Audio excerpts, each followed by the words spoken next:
Oke, kita lanjutkan ke soal berikutnya, soal nomor 23. Di situ ada bola karet dijatuhkan dari atas gedung yang tingginya 64 meter ke tanah. Jika bola mencapai ketinggian maksimum 1 meter pada pantulan ketiga, koefisien restitusi tumbukan bola dengan tanah adalah berapa? Nah, di sini yang ditanyakan adalah koefisien restitusi atau E. Nah,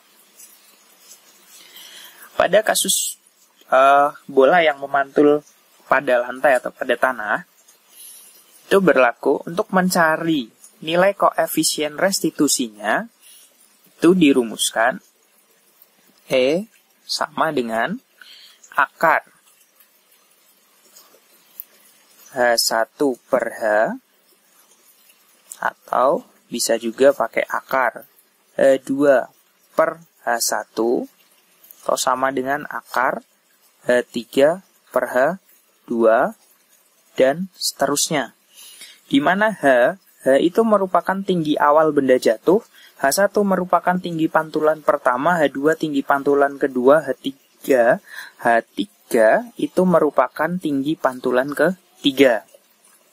Nah, dari situ berarti gini. Kalau E sama dengan akar H1 per H2 dan seterusnya gini, maka di sini berlaku hubungan bahwa H1 per H itu nilainya sama dengan H2 per H1. Oke. Atau kalau kita masukkan nilainya, ini kita kali silang boleh H1 kali H1, jadinya H1 kuadrat sama dengan H kali H2. Nah, di sini sudah diketahui bola karet dijatuhkan dari atas gedung yang tingginya, ketinggian awalnya atau hanya adalah 64 meter. Berarti H1 kuadrat sama dengan hanya 64 kali H2. Nah, oke. Sekarang dari sini, ini sama ini berarti berlaku hubungan H2 per H1 sama dengan H3 per H2. Ini kalau kita kali silang, H2 kali H2 berarti sama dengan H2 kuadrat. Sama dengan H1 kali H3. Di sini tinggi pantulan ketiga nilainya adalah 1 meter. Jadi 1. Oh, berarti H2 kuadrat nilainya sama dengan H1. Oke. Nah, dari sini, di sini kita sudah punya ada dua persamaan. H1 sama dengan H2 kuadrat, H1 kuadrat sama dengan 64 H2. Nah, persamaan, nah, kita anggap misalnya gini. Ini persamaan 1, ini persamaan 2. Dari persamaan 2 ini kita substitusikan ke persamaan 1, bahwa H1 sama dengan H2 kuadrat. Maka persamaan 1 menjadi gimana? H1-nya kita ganti jadi H2 kuadrat. H2 kuadrat dikuadratkan sama dengan 64 H2. Atau H2 pangkat 4 sama dengan 64 H2. Oke, ini kita bagi H2 semua, jadi tinggal H2 pangkat 3 sama dengan 64. Atau H2-nya berarti sama dengan akar pangkat 3 dari 64. Akar pangkat 3 dari 64 itu berapa? Oh iya, 4 meter. Oh, H2-nya sama dengan 4 meter. Nah, sekarang untuk mencari koefisien restitusi udah bisa belum? Udah. Nah, kita tinggal milih mau pakai akar H1 per H boleh, akar H2 per H1 boleh, akar H3 per H2 juga boleh. Nah, di sini yang udah diketahui ada H2, ada H3. Berarti E-nya boleh kita pakai E sama dengan akar H3 per H2. Atau E sama dengan akar H3-nya 1, H2-nya 4. Akar 1 per 4. Akar 1 sama dengan 1. Akar 4, 2. Jadi nilai koefisien restitusinya sama dengan setengah. Jadi jawabannya adalah yang C. Oke. Oke, kita lanjut ke soal berikutnya nomor 24.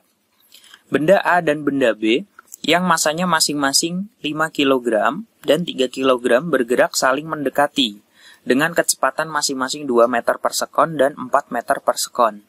Kedua benda bertumbukan setelah tumbukan, keduanya menempel. Atau berarti tumbukannya tidak lenting. Kecepatan kedua benda sesaat setelah tumbukan adalah berapa? Jadi di sini ada dua buah benda. Di benda 1, M1. Kemudian di sini ada benda 2, M2. M1 dia bergerak ke kanan dengan kecepatan 2 meter per sekon. Dan benda 2 dia bergerak ke kiri karena keduanya saling mendekati. Jadi kita anggap geraknya gini. Di V1 sama dengan 2 meter per sekon. V2-nya sama dengan, karena dia ke kiri berarti nilainya negatif 4 meter per sekon. Nah, pertanyaannya adalah, jika kedua benda setelah tumbukan keduanya menempel atau tumbukannya tidak lenting, kecepatan kedua benda sesaat setelah tumbukan adalah berapa? Untuk mengerjakan kasus soal tumbukan, kita bisa menggunakan hukum kekekalan momentum. Di mana gini, bahwa M1 V1 ditambah M2 V2 sama dengan M1 V1 aksen ditambah M2 V2 aksen. Nah, di sini sudah diketahui massa benda 1 adalah 5 kg. 5 dikali V1-nya 2 ditambah M2-nya 3 kg, 3 kali V2-nya min 4 atau negatif 4. Negatif 4 ini sama dengan M1-nya 5 kali. Nah, di sini V1 aksen dan V2 aksennya itu kan sama. Jadi kita anggap V aksen tambah M2-nya 3 V aksen. Nah, gini. Hasilnya berapa? 5 kali 2, 10 ditambah 3 kali min 4, min 12. Sama dengan, nah, ini V aksennya boleh kita keluarkan jadi 8 V aksen.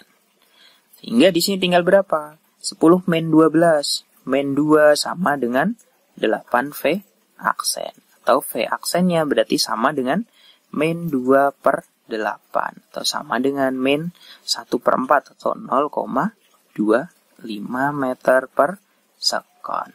Oke. Nah, jadi di sini benda kedua benda setelah tumbukan berarti kecepatannya menjadi 0,25 meter per sekon.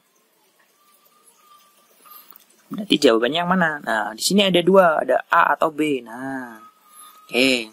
Tadi di sini kita pakainya 1 sama 2. Oke, berarti di sini nilainya negatif. Negatif itu kan berarti artinya dia ke kiri. Ke kiri berarti dia berlawanan arah dengan benda A atau dengan arah mula-mula benda A. Oke. Jadi jawabannya adalah yang B. Udah.